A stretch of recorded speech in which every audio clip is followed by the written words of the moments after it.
and welcome back to the Hot Lap for our Brazilian Grand Prix review. Was it a classic? I don't think we could call it that. I mean, 2021 and 2022 were absolute corkers. However, I don't think it was that bad, especially from the third down. First of all, congratulations to Max Verstappen, another record taken. I think now, statistically, the most successful driver within a season when you look at the wins. Yes, I know judging from different areas, there are caveats with that, but still not wanting to take it too much away from Max Verstappen. Congratulations, Max Verstappen. Well done, Lando Norris. And let's get into our winners and our losers. So, the first loser, it's a bit weird. It's not a driver or anything to do with the team. No, it's the Formula One TV director. Oh my gosh. I mean, how many times have we had bad directing in the past? To be honest, not that many. But do you remember Monaco when we had that pass and they just zoomed in, I think, on Lance Stroll? I think when Vettel or someone was going to pass. It was kind of like that. There were a good few times when it was looking like someone was going to pass or some action was going to happen on the track. And for whatever reason, they just chose another camera on a completely different scenario. And it was just left me scratching my head. I don't know about you. But this man here, yes, he retired. Yes, he got a good start. But after the first few laps, they pretty much put the reverse gear in, just like the sprint race. Mercedes had no pace. Nor did this guy here, Lewis Hamilton, I think, just as surprised as George Russell. Poor Mercedes. They've gone from having the second best car, I think, overall, when you look at the whole the season as a whole, to a car struggling to score points. It was just absolutely shameful. However, going to kind of end on a happier note, this man, for me, I know Lando Norris got it, but for me, Fernando Alonso, driver of the race, for me, without a doubt, holding on to that third place, holding off Sergio Perez, and then, failing to hold off Sergio Perez at one point, but then repassing him on the last lap. Never give up. What a weekend Aston Martin had. Also, well done to Lance Stroll as well. So the official man of the race, I can't take that too much away from him. Yes, I do think it's Fernando Alonso, but well done Lando Norris for that amazing initial start. He got a really good start to begin with, didn't he? And then he got an okay second start when they restarted after the red flag. And he kept Verstappen honest, nearly passing him or getting alongside him on one point. And I think he was just about fast enough to make Red Bull slightly uncomfortable if there was a safety car at the wrong time or a bad pit stop or anything happened to Max Verstappen. And speaking of that, here's very sad Toto Wolff, but he had some choice words to say about his Mercedes car, not really the team. He said it was an inexcusable performance. And interestingly, he said this car doesn't deserve a win. The performance today, I am just lacking words. Oh my Toto. Completely agree, really. I mean, they were absolutely nowhere. They started okay, and, well, on a day where Ferrari had better tyre wear, which has been historically quite bad for them, and on a day where Lance Stroll was able to breeze past both Mercedes, not to take away from Lance Stroll, but breezing past both George Russell and Lewis Hamilton, definitely something wrong with that car, because it isn't the driver talent that's there. Also, once again, I would like to say well done to, obviously, Lance Stroll. He's the boy did good. But here we go. On the first lap, Charles Leclerc bins it. I initially thought, oh my gosh, has he really lost it on the first lap? Getting really, really cross. Goodness me, Leclerc.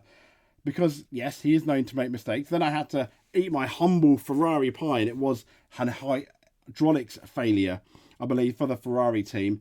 Thank goodness it was. I couldn't stomach Leclerc making a mistake on the formation lap. But as Martin Brundle said about other drivers before, if this guy had no bad luck, he'd have no luck at all.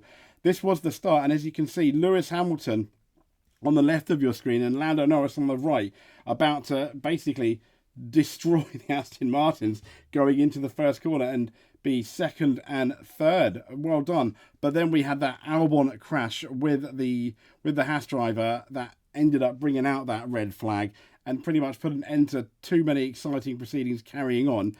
And then we kind of just got a normal race for Brazil. I think it was still quite entertaining behind Fernando Alonso, especially as the Mercedes just hit the reverse button and just started going backwards. It was really, really depressing if you are a Mercedes fan. I mean, disaster at the start. Here we see Mr. Leclerc. Oh, yeah. He was left asking why he is so unlucky after a hydraulics failure sent him into the barriers at the Brazilian Grand Prix on that formation lap.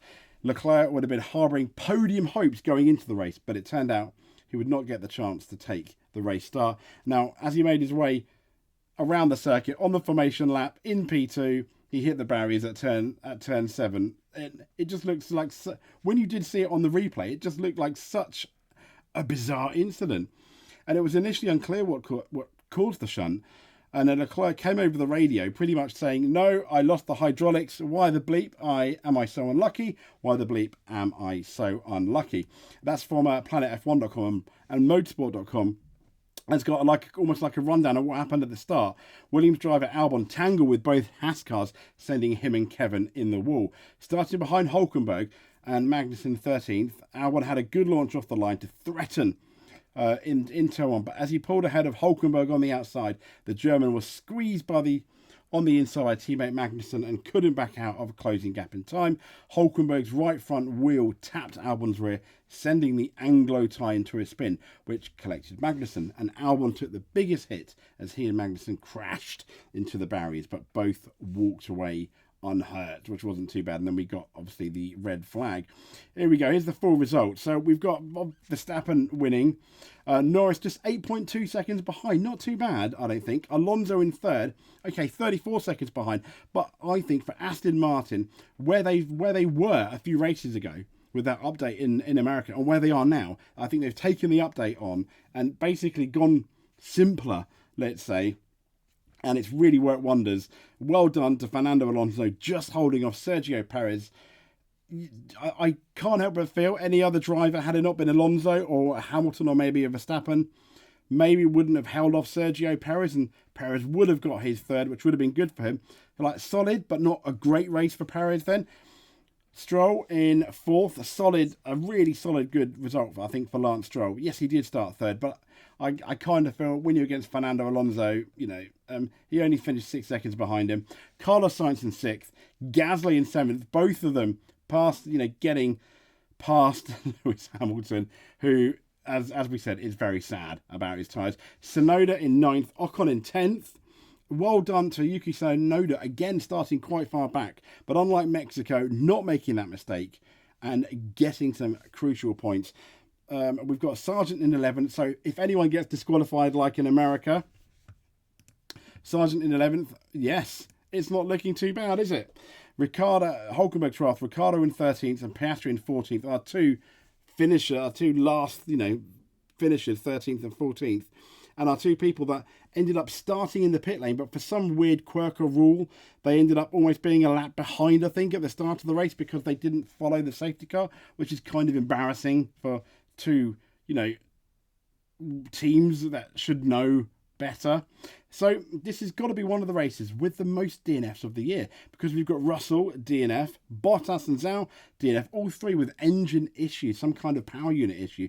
Magnussen and Albon crashing together, and then Leclerc didn't even start because of that hydraulics failure. In the championship, obviously Verstappen dominating, Perez on 258, Lewis Hamilton 226, so he's got a good couple of points now ahead of Lewis Hamilton. And Fernando Alonso closed a bit on Lewis Hamilton, but he has to have one-eyed as Alonso.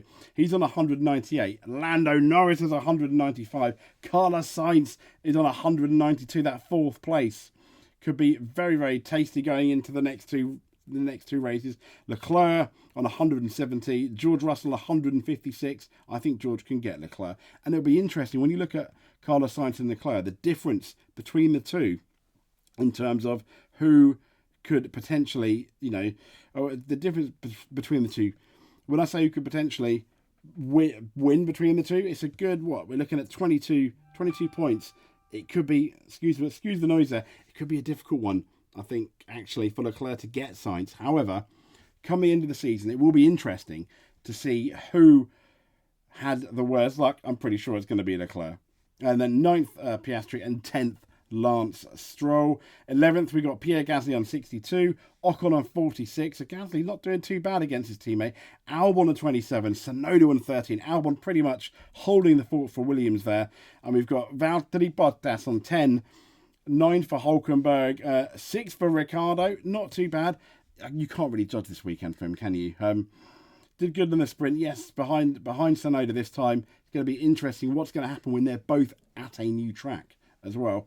Zhao on 6 points. Sorry, Magnussen on 3. Liam Lawson on 2. Logan Sargent on 1. And we got obviously De Vries as well in last. Not racing anymore, unfortunately. So let's adjust. I'm just going up there on planetf1.com. I'm just checking that there's nothing more happening. No funny DQs or anything like that. No, launches. Yeah, obviously this got there. Toto Wolff launches Savage Attack on a miserable W14 performance, but nothing too specific. Thank goodness me. Fingers crossed. No one's going to get disqualified or anything like that. Anyway, let's just remind ourselves before we finish of our winners and our losers. Okay, let's get into it. So, our first loser, the race director. What on earth was going on there with some of the shots? Missing some key things and cutting to stuff that is completely different to what we're expecting. George Russell retiring, no pace with that Mercedes. And also Lewis Hamilton not retiring, but nearly out of the points, and Toto Wolff lambasting the car. I don't think there's anything either Mercedes drivers could do, but the man of the race for us at the hot lap, Fernando Alonso, holding on to that third. That epic finale with him and Sergio Perez, the official man of the race, Lando Norris, finishing just 8.2 seconds behind Verstappen. Yeah, Verstappen's not in the winners, but massive congratulations to him anyway. That is our winners and losers of the sorry, I forgot the Sao Paulo Grand Prix, isn't it? It's called the Sao Paulo Grand Prix. But this has been the Hot Lap. Like and subscribe, comment, anything will be great. If you've made it to the end, you are an F1 champion. We will speak to you soon. Thank you very much.